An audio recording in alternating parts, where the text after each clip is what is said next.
tayo para po sa ating hanap challenge. Ngayong araw ay nandito tayo sa and meron ko mapakitang picture. Yan, nakita nyo. So, alamin nyo po kung saan banda. So, bungad ang Balayong Park. Good morning guys. Nandito tayo ngayon sa pinaglagyan ni Jumong the Great. Hanapin natin ngayon yung challenge na hanap challenge ni Jumong. At syempre, kung nandyan pa, ating dadagdagan ito. Sabi niya, nasa Puerto Princesa daw eh. Nandito sa Puerto Princesa, Balayong. At may upuan yata yon. May upuan, nakasabit. Sa Maliam na puntahan natin. Hindi pa tayo ng area. May issue pala. Nandito pala guys. Maliam pinuntahan natin eh. May pick up daw eh. Nandito ata. Akalain mo naman, iba pala ang hinahanapan ko, kaya hindi ko makita-kita yung nilagay ni Jumong.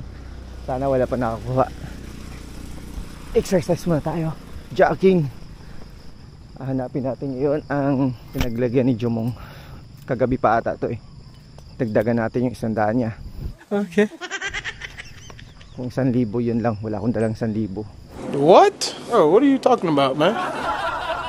Nasa unahan daw ng peacock sa dulo. Tingnan ko sa video. Tingnan mo ang peacock nakaharap sa'yo. So kailangan nakaharap ang peacock. At doon niya nilagay yung 100. Tingnan natin sana wala makita sa atin dito. Dulo.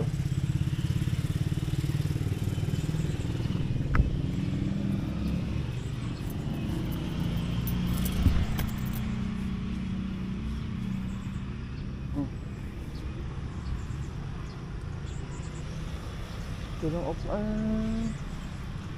Ayun, nakita ko na Jom. Kunwari uupo-upo lang tayo dito. May natin yung kukunin natin, tapos papalitan natin ng laman.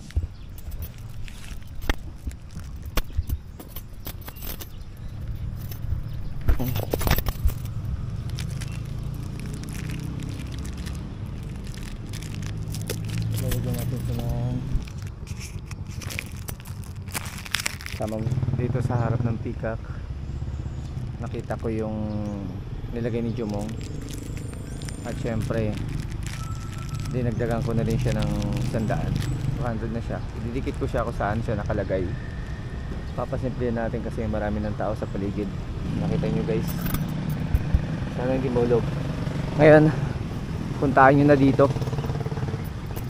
sa mga estudyante na nangangailangan ng pandagdag pamasahe at pangmerienda. Nagawa nating dagdagan ang nilagay ni Jumong the Great sa kanyang vlog kagabi. Balik na ako sa motor ko, baka mahuli pa ako dito ng mga traffic enforcer.